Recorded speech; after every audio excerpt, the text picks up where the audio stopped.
No tenía que entrar al correo. No.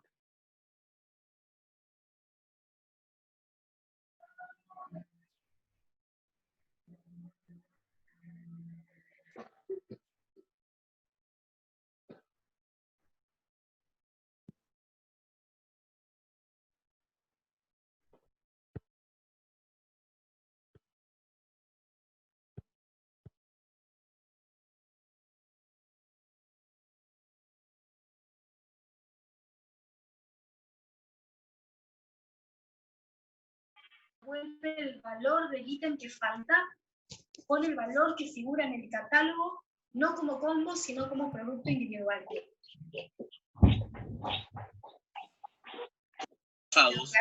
Cuál sea el precio pasado a vendedor, ¿correcto? ¿Hola? Exacto. Bien, seguimos acá. Sí, el vendor puede reenviar. No estamos en ¿Dónde estamos? interceptar. Nos devolvemos Acá. Entonces, primero fuimos por no, ahora sí. Entonces, el cliente aceptó. Vemos si podemos contactarnos con el vendedor. En el caso normal.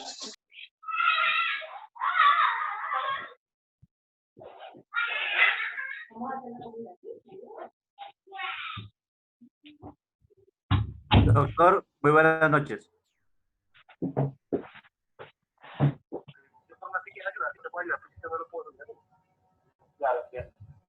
Doctor, buenas tardes. ¿Quedó súper claro?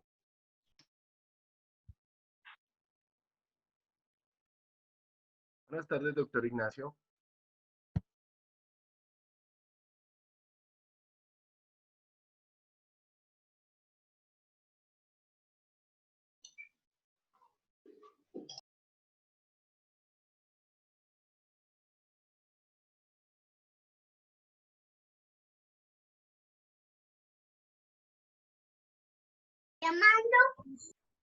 Buenas noches. Buenas noches.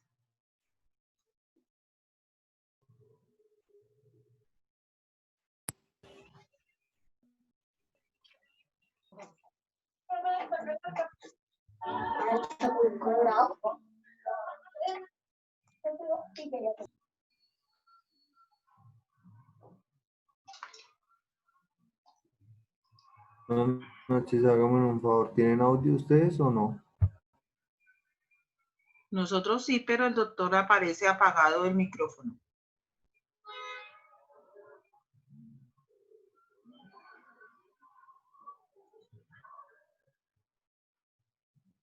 Buenas noches, compañeros.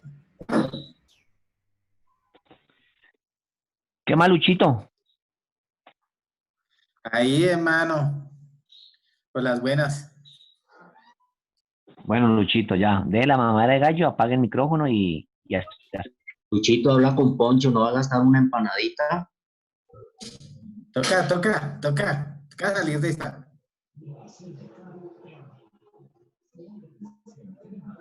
Buenas tardes.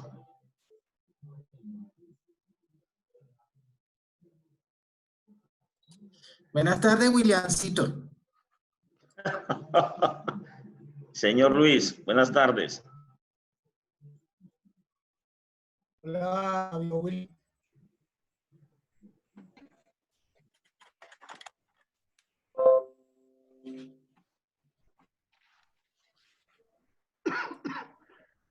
Buenas tardes, mis estimados doctores, ¿cómo me les va? Buenas tardes. Buenas tardes, profesor. Buenas tardes, profesor. Buenas tardes, tardes. Les voy a pedir el favor de que vamos apagando los micrófonos y vamos retirando los vídeos para que sea más fácil la señal para algunos compañeros que se quejan que no les está llegando. Ya está habilitado el chat.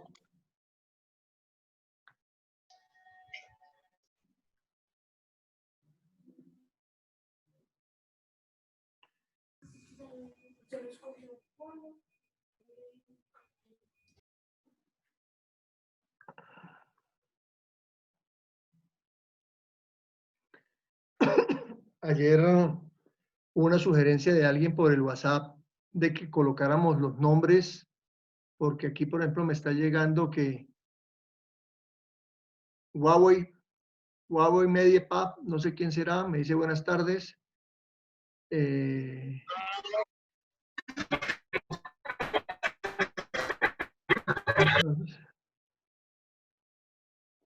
Continuemos por el chat, por favor.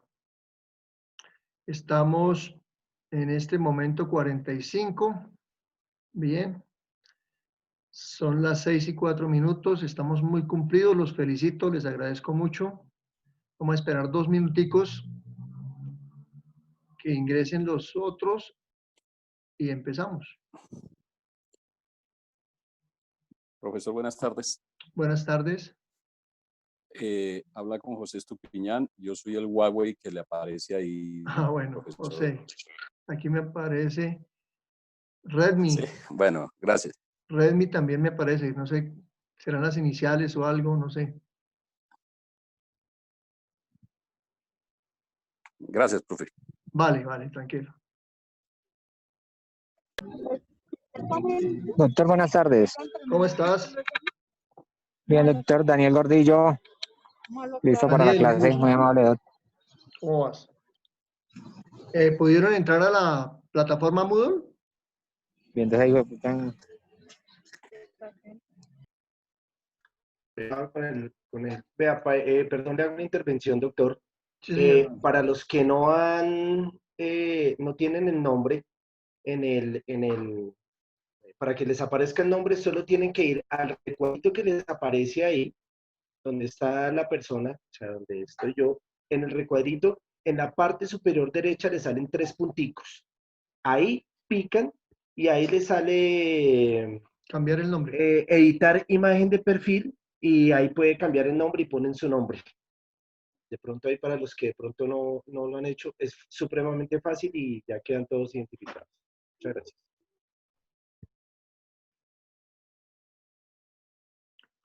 El doctor Ponce, ¿ya está? Es que de pronto equivocadamente ayer rechazó la invitación.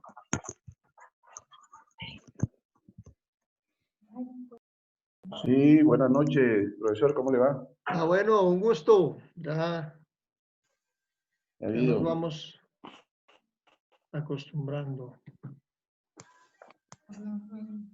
Doctor, buenas noches. Buenas noches. ¿Cómo está? Con William Cifuentes. William, ¿cómo estás? Un gusto. Bien, sí, señor. Doctor, buenas noches. Carlos Torres. Carlos, ¿cómo estás? Bien, sí, señor. Gracias. Hola, profe. Shirley Velandia. Hola, mi doctora, ¿cómo estás? Bien,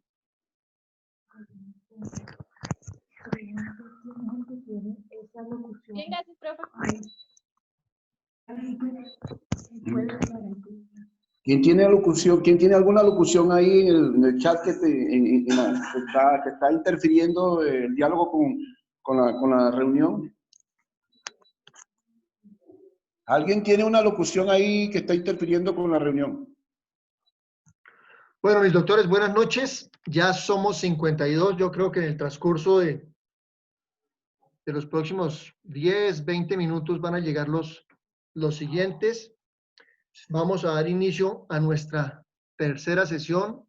De verdad que es un gusto y les agradezco mucho el cumplimiento de la mayoría. Entiendo que hay otras personas que también por diferentes circunstancias, por ahí estaba mirando en el chat que en algunos sectores parece que los problemas de energía están un poco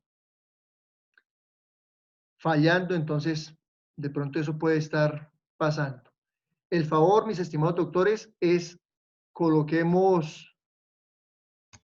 apaguemos el micrófono, apaguemos los videos, todos nos vamos a manejar por el chat. Yo aquí tengo el chat abierto, aquí Javier me está saludando. Javier, buenas noches, y así sucesivamente. Les pido el favor que inquietudes que tengan con el mayor gusto. Inclusive cacharreando, porque esto es nuevo para mí y para muchos de ustedes. Encontré que cuando se programa la sesión yo tengo la posibilidad de anular los micrófonos, de cancelar los micrófonos. Vamos a ver cómo nos comportamos, si no de pronto vamos a hacer ejercicio de hacer esa opción de cancelar el sonido de ustedes, que solo quede mi voz y que nos entendamos por el chat.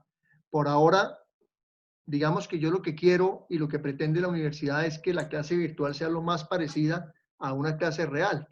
Ayer me gustó mucho la interacción que se presentó, sobre todo en la parte final de la clase.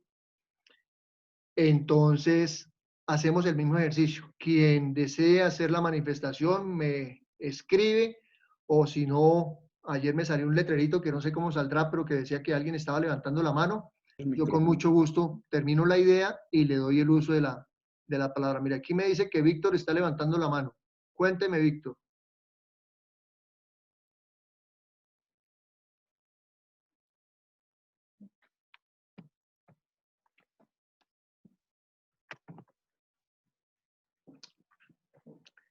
Víctor levantó la mano. Cuénteme, Víctor. Ya la bajó.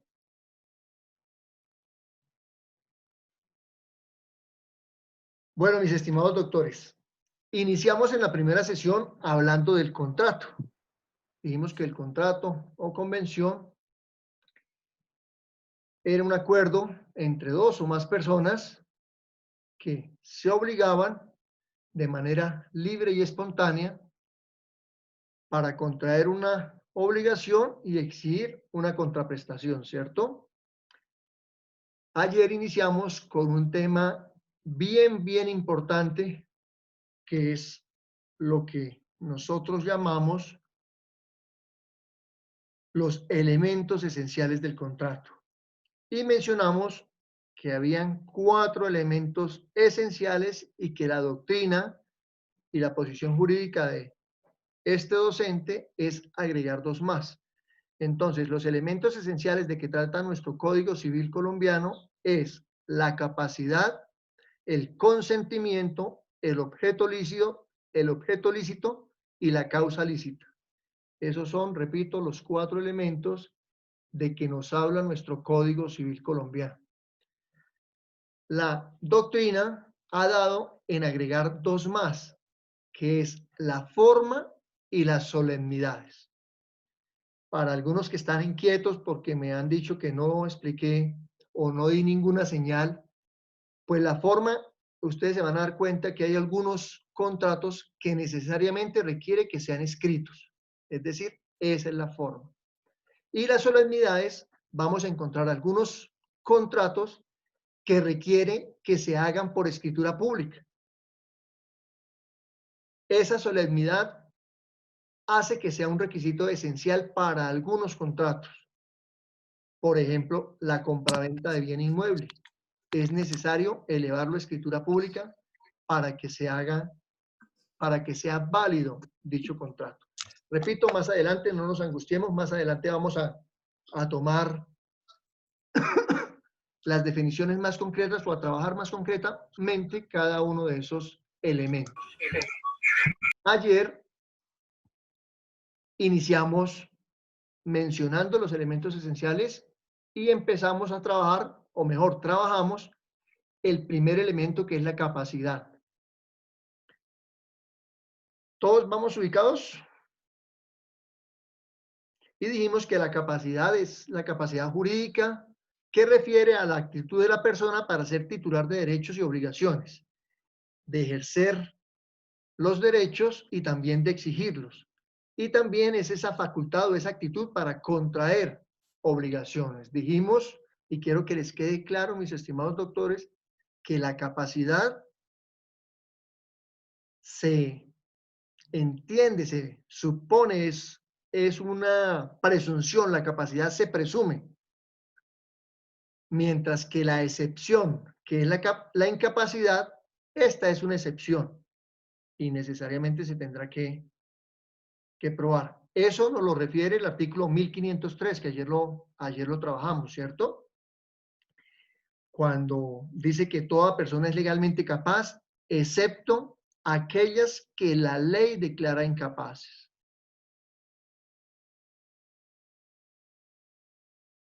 En ese orden de ideas, mis estimados doctores, ya tenemos claro que la capacidad todos la debemos presumir. Es decir, ante la ley todos somos capaces. La excepción es la que hay que probar. Y en este caso, la excepción se denomina incapacidad. Y hablamos de la incapacidad absoluta, que genera nulidades absolutas, y de la incapacidad relativa, que genera nulidades relativas.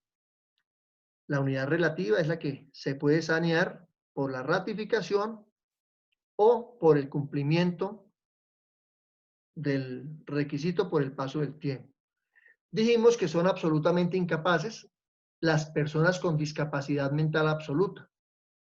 Los impúberes, que para el Código Civil colombiano son los menores de 14 años, y los sordomudos, que no pueden darse a entender por ningún medio. ¿Cierto? Y dijimos también que son incapaces relativos los menores adultos, que el código los refiere a aquellas personas que se encuentran entre los 14 y los 18 años de edad, y los disipadores que se hallan bajo interdicción. Dijimos que el término interdicción hoy no ha lugar, y decimos que son aquellos disipadores que se hallan en un estado de incapacidad relativa.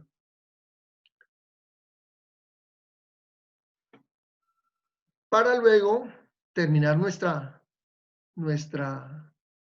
sesión volviendo al concepto de capacidad y estableciendo que la capacidad tiene dos clases o dos características, si se puede decir así: una capacidad de goce y una capacidad de ejercicio. Dijimos para concluir que todos tenemos capacidad de goce, todos los seres humanos tenemos capacidad de goce, pero no todos tenemos capacidad de ejercicio. La capacidad de ejercicio es la capacidad plena, es decir, cuando tenemos capacidad de ejercicio no requerimos de representación de ninguna especie y simplemente disponemos de nuestros derechos, podemos exigirlos, podemos ejercerlos y también nos podemos comprometer, podemos adquirir obligaciones. En ese evento, a ese evento se refiere la capacidad de ejercicio. Decimos que la capacidad de goce es el disfrute de los derechos, pero para decidir sobre esos derechos o para comprometernos, para contraer obligaciones, en el caso de la capacidad de goce, necesariamente debemos ser representados. Ahí finalizamos nuestra sesión, ¿cierto? ¿Alguien desea alguna pregunta? Estoy mirando aquí el chat. No, nadie ha preguntado.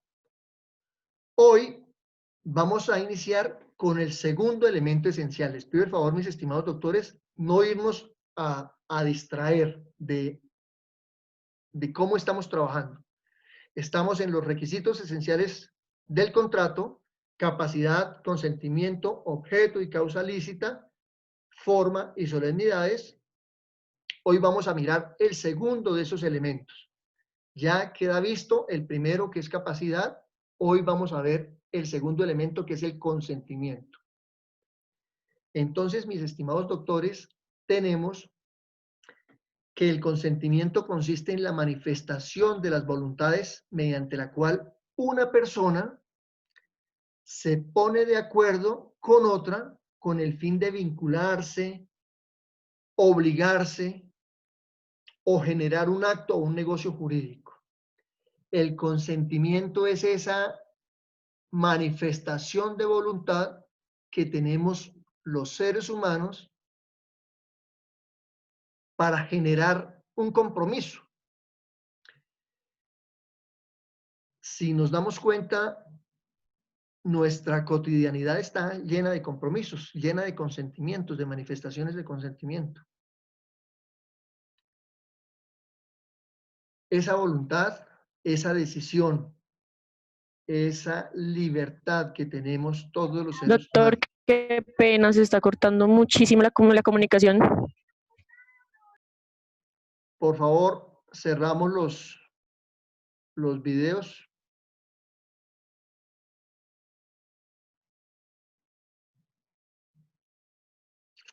A ver, les decía que el consentimiento es la manifestación de la voluntad que tenemos las personas para con otro,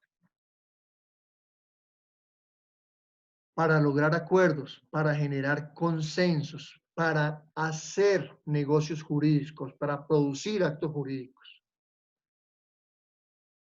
Más adelante, cuando veamos la clasificación de los contratos, vamos a darnos cuenta de que hay unos actos jurídicos consensuados entre partes, pero hay unos actos jurídicos consensuados unilateralmente. Por eso hay contratos bilaterales y contratos unilaterales. Pero estamos hablando del consentimiento, y el consentimiento, repito, es esa manifestación de voluntad. Karen, te pido el favor si pudiéramos apagar el video para que llegue mejor la señal a los otros compañeros.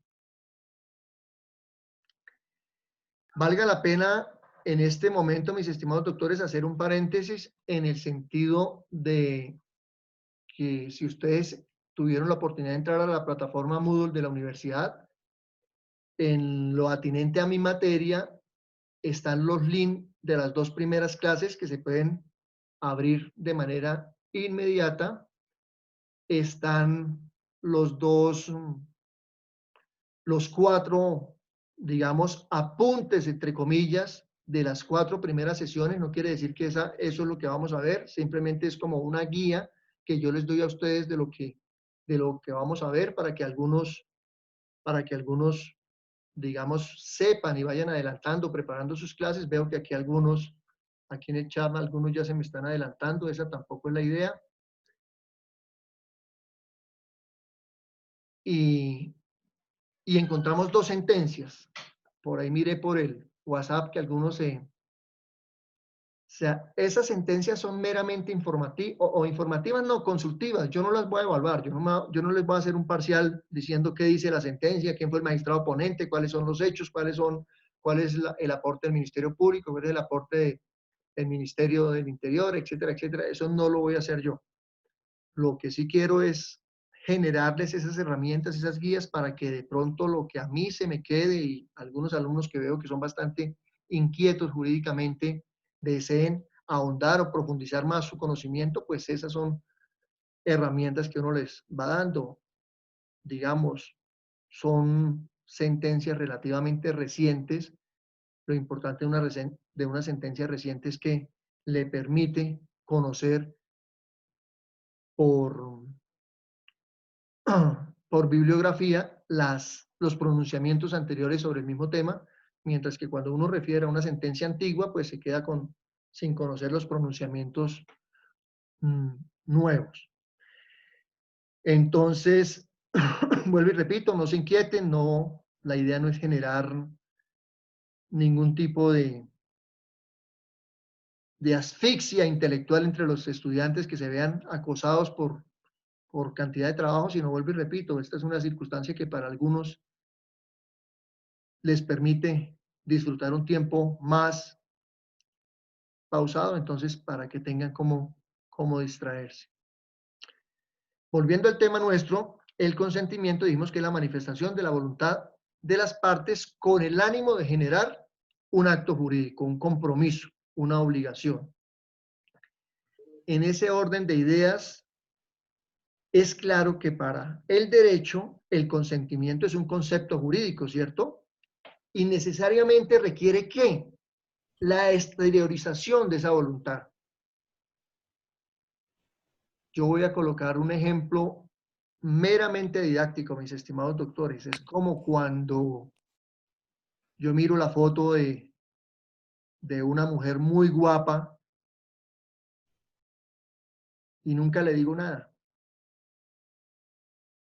¿Qué quiere ello decir? Nunca pasó nada porque nunca dije nada. Las cosas quedaron a mi interior, nunca fueron exteriorizadas. Yo me paro enfrente de una vitrina de esos autos lujosos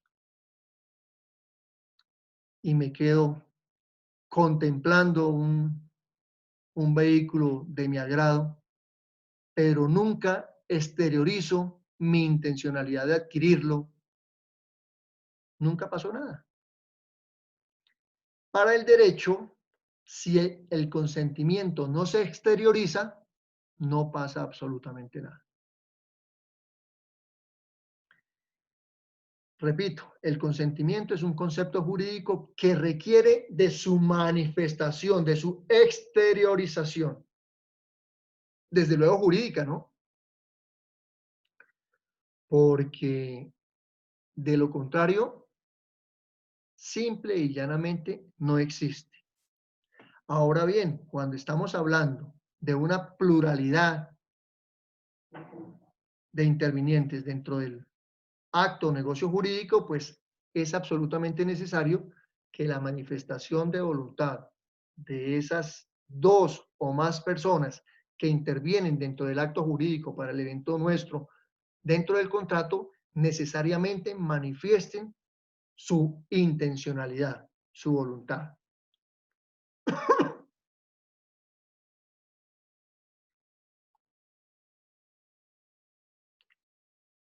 ¿Estamos claros hasta ahí? Veo que no hay preguntas. Bien, vamos bien. Aquí me llega un mensaje nuevo.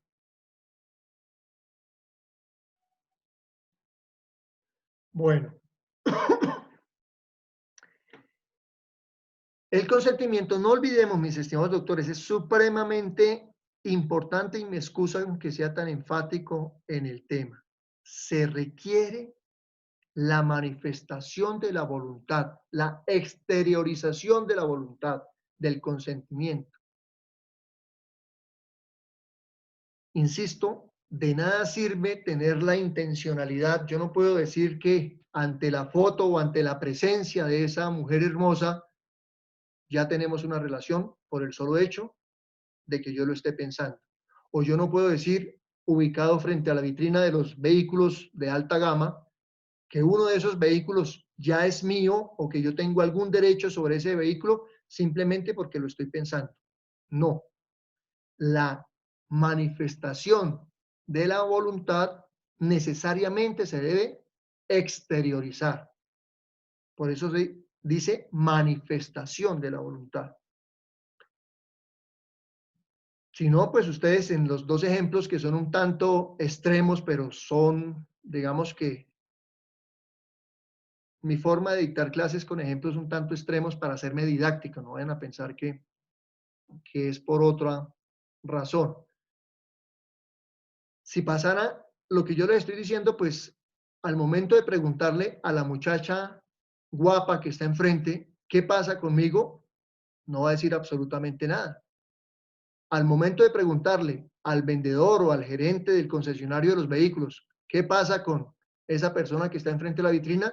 Va a decir, no pasa absolutamente nada. ¿Por qué? Porque nunca exterioricé, nunca saqué hacia afuera mi intencionalidad de querer hacer alguna manifestación. Nunca le dije nada a la muchacha, nunca le dije nada al vendedor, ni siquiera fui capaz de preguntar cuánto era el valor del vehículo o qué características tenía, ni nada. Simplemente todo estuvo dentro de mi pensamiento. Yo creo que a todos nosotros nos ha pasado que ante determinada situación simplemente pensamos, analizamos y nunca exteriorizamos. Luego, ¿qué pasó con Luis Ignacio en ese evento? No pasó absolutamente nada. ¿Por qué? Porque no dijo nada. Teniendo clara esa situación, mis estimados doctores, encontramos que para la formación del consentimiento existen 3 etapas. No se les olvide que estamos en los requisitos esenciales. El primer requisito, capacidad. Segundo, consentimiento. Y aquí el consentimiento para su formación, quienes están haciendo el cuadrito, en su formación debemos señalar 3 etapas. Esas etapas son la oferta, la aceptación y vuelve y juega la doctrina en la cual me incluyo yo, agrega una tercera que es la contraoferta.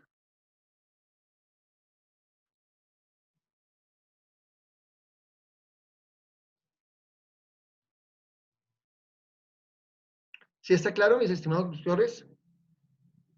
Aquí Rafael Rafael López me dice que un ejemplo sería el matrimonio. A ver, Rafael, explíquenos cómo sería ese ejemplo.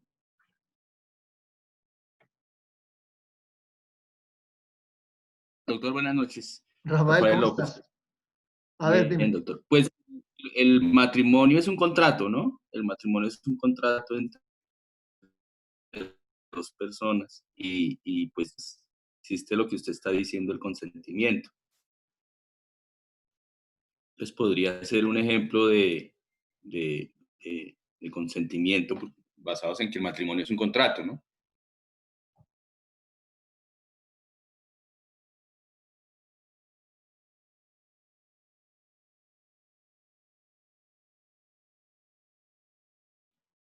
A ver, está claro que el matrimonio, Rafael, el matrimonio es un concepto, es un contrato, ¿cierto?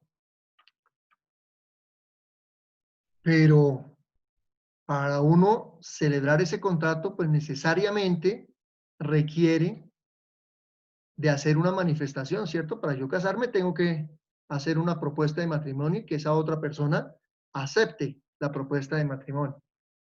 ¿No es verdad? Entonces necesariamente tengo que exteriorizar esa manifestación.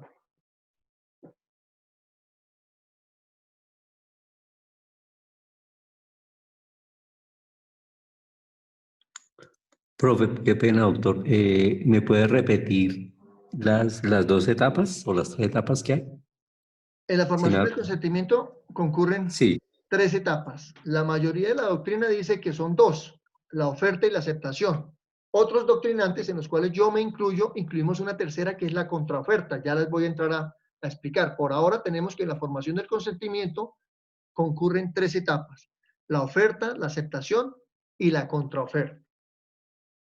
Y tenemos que la oferta es la voluntad o la propuesta que hace una persona sobre un asunto de interés. Los requisitos de esa oferta es que debe ser o expresa o tácita y necesariamente debe ir a una persona determinada o a una persona indeterminada.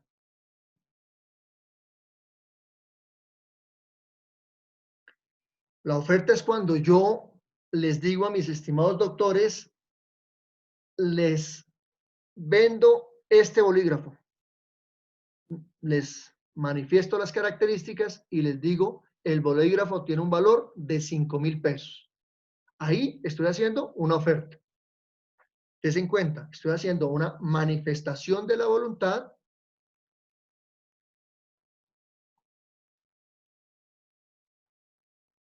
dirigida, en este caso, a una determinada persona. Le podría estar diciendo a Pedro Picapiedra, señor Pedro Picapiedra, le vendo este bolígrafo, o como está pasando ahorita, que estoy refiriéndome de manera indeterminada a todos ustedes.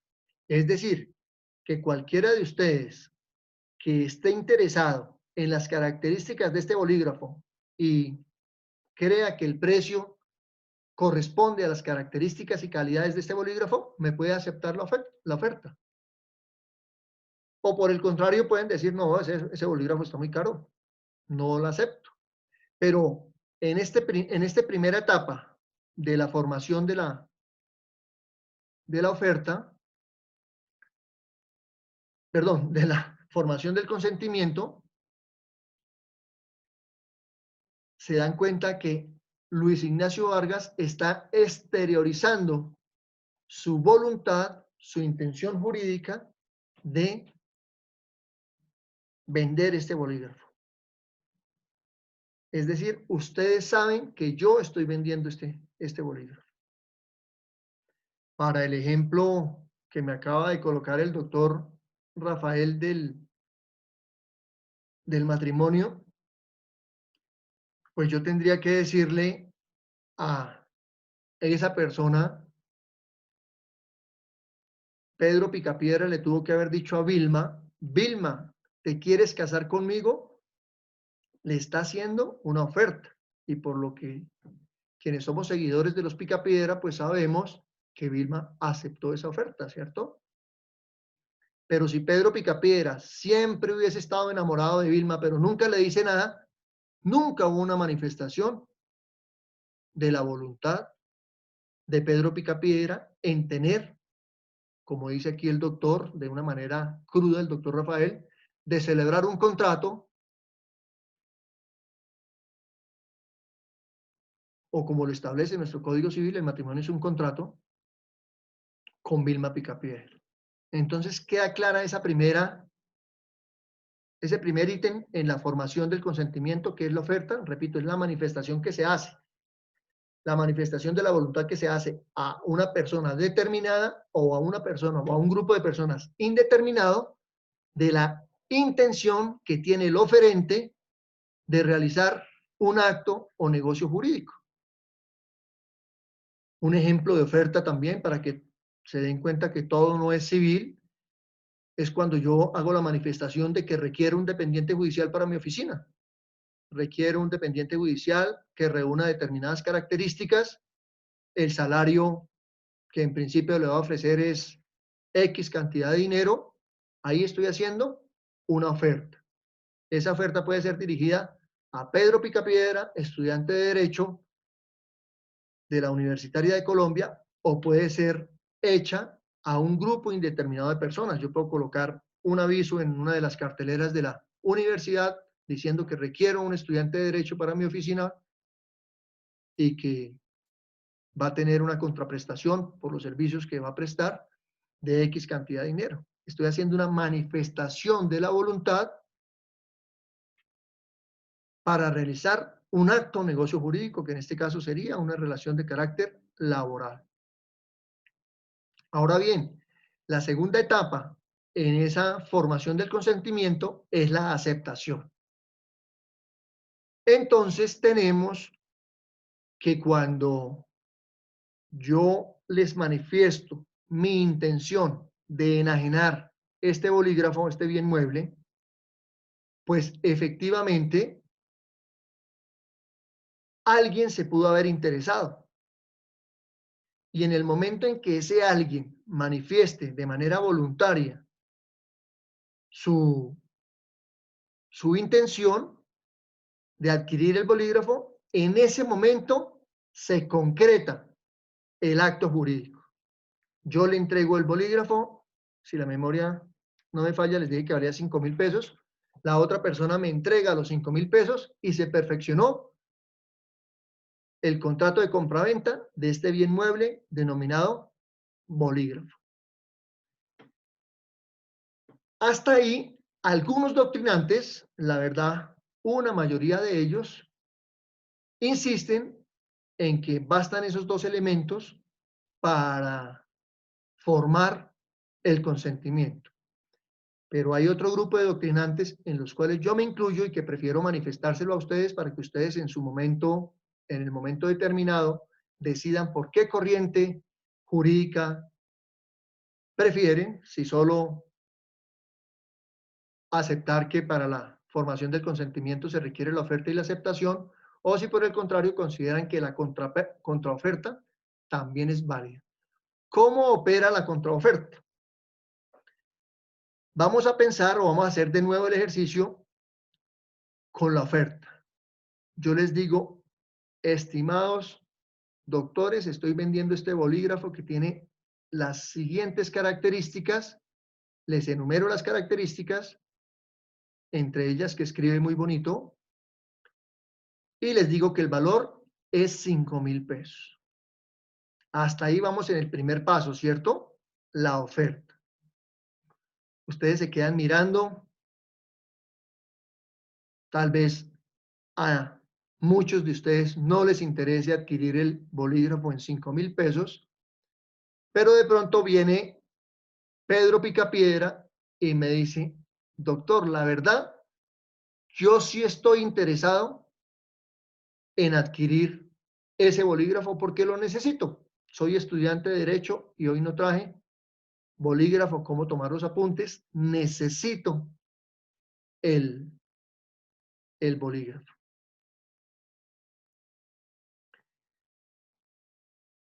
Bueno, entonces hagamos el negocio. No, doctor, no podemos hacer el negocio. ¿Por qué, don Pedro Picapiedra, no podemos hacer el negocio si usted está manifestando que lo necesita?